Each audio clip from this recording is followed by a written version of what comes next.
Établissons les équations horaires d'un projectile dans le champ de pesanteur. Le projectile ici est représenté par le point M dans le champ de pesanteur représenté par le vecteur G vertical vers le bas. Pour déterminer les équations horaires, nous appliquons la relation fondamentale de la dynamique. La somme des forces extérieures est égale à la dérivée du vecteur quantité de mouvement par rapport au temps. On peut très bien donc remplacer le vecteur quantité de mouvement par son expression m fois v, et on obtient, puisque la masse est constante, le produit m fois dv sur dt, c'est-à-dire le produit de la masse fois l'accélération. La seule force extérieure appliquée à notre système, qu'on considère donc sans un système sans frottement, est le poids P. Il est vertical vers le bas. P a aussi pour expression mg.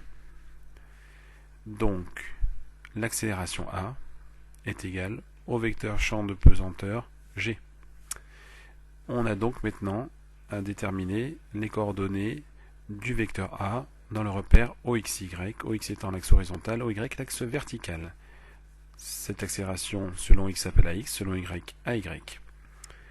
AX égale 0, les coordonnées de G sont nulles selon l'axe OX, AY égale moins G, le vecteur G étant opposé à l'axe OY et au vecteur unitaire J. Pour déterminer les coordonnées de V, on réalise une primitive de l'accélération AX pour Vx et de l'accélération AY pour Vy. La primitive de 0 donc est une constante qu'on va appeler C1.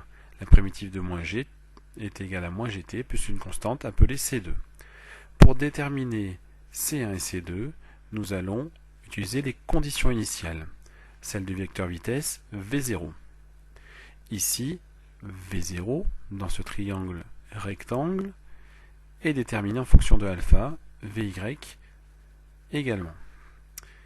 Dans ce premier triangle, on a cosinus alpha qui vaut V0x sur V0. Ici, on pourra en déduire la constante C1 qui est donc V0x et qui vaut V0 cos alpha. Dans le second triangle, la relation trigonométrique va donner sinus alpha égale V0y sur V0. On a donc la constante C2 qui vaut le produit V0 fois sinus alpha, et donc Vy égale moins Gt plus V0 sinus alpha. Il nous reste maintenant à déterminer le vecteur position, le vecteur OM. X en fonction du temps, c'est pour ça qu'on parle d'équation horaire, et Y en fonction du temps. X de t est la primitive, comme l'a été celle de Vx en fonction pour AX.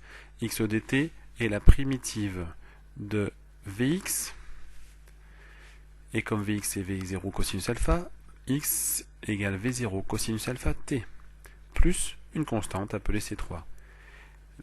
Y est la primitive de Vy, moins 1,5 de Gt carré, plus V0 sinus alpha t, plus C4, une constante.